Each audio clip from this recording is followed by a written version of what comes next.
எல்லாருக்கும் வணக்கம். இந்த பதிவில் எதை பற்றி பார்க்க போகிறோம் அப்படின்னா, அதாவது மக்களே, யார் யாரெல்லாம் நல்ல தலைவர்களோ, யார் யாரெல்லாமே மாபெரும் சக்தி, அதாவது மக்கள் சக்தி படைத்த தலைவர்களோ, மக்கள் சக்தி இருக்கக்கூடிய தலைவர்களோ, இவங்கெல்லாம் பேசும்போது தான் அவங்க ஏதாவது ஒரு வார்த்தை பேசுகிறாங்கன்னா, அந்த ஒரு வார்த்தையை ஒரு தடவை பேசுகிறாங்கன்னு வச்சுக்கிங்களேன், அவரும் ஒரு தடவை தான் பேசுவார். ஆனால் இருக்கக்கூடிய எதிர்ப்புகள், எதிர் சைடு பார்த்தீங்கன்னா அதை ஒரு மாதம் பேசிகிட்டு இருப்பாங்க. ஏன்னா அவங்களுக்கு வேறு வேலை இல்லை, வழி இல்லை.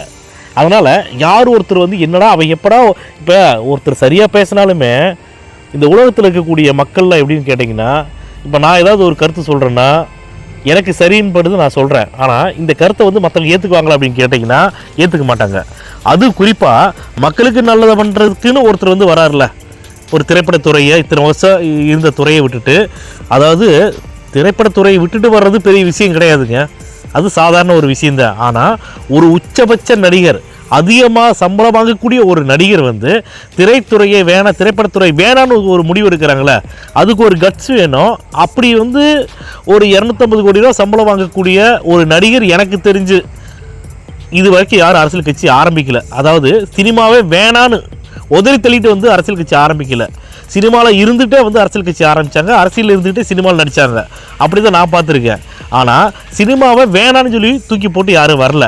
அப்படி விஜய் அவர்கள் வரும்போது இப்போ இவங்களுக்கெல்லாம் என்னென்னு ஆயிடுச்சுன்னா, விஜய் அவர்களுக்கு தமிழக மக்கள் கொடுக்கக்கூடிய ஆதரவாக இருக்கட்டும், ஒவ்வொரு நாளும் பெருகிட்டே போயிட்டு இருக்குது.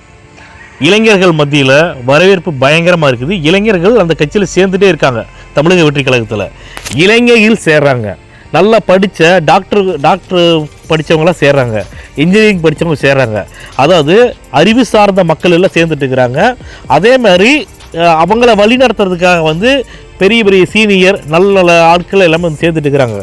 இதை பார்த்த உடனே இவங்களுக்கு வைத்தறிச்சு தாங்க முடியல.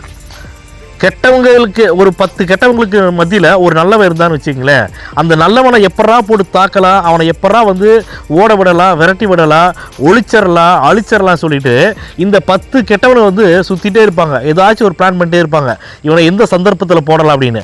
அதே மாதிரி தான் விஜய் அவர்களை இதோட முடிச்சிடறான்னு சொல்லித்தான் கரூரில் 41 பேரை கொண்டாங்க. அந்த சிவாஜி கிருஷ்ணமூர்த்தி இருக்கான் பாரு, ஒரு பன்னாட நாய், அந்த நாய்க்கு 41 பேர் செத்தது கூட தெரியல, 42 பேருங்கிறான் மேடையில். அவனுக்குலாம் என்ன தெரியும் சொல்லி அவன்லாம் கூட்டி பேசிக்கிறான்னு தெரியல. அவன் பேசுறதுல திமுகவோட அழிவு காலம் ஆரம்பிச்சிருந்துச்சுன்னு அர்த்தம். அதனால தான் அவனை மாதிரி ஆளெல்லாம் கூப்பிட்டு ஒரு பெண்களை கொச்சப்படுத்தி பேச வைக்குது இந்த திமுக. இதை ஒழிச்சாகணும்.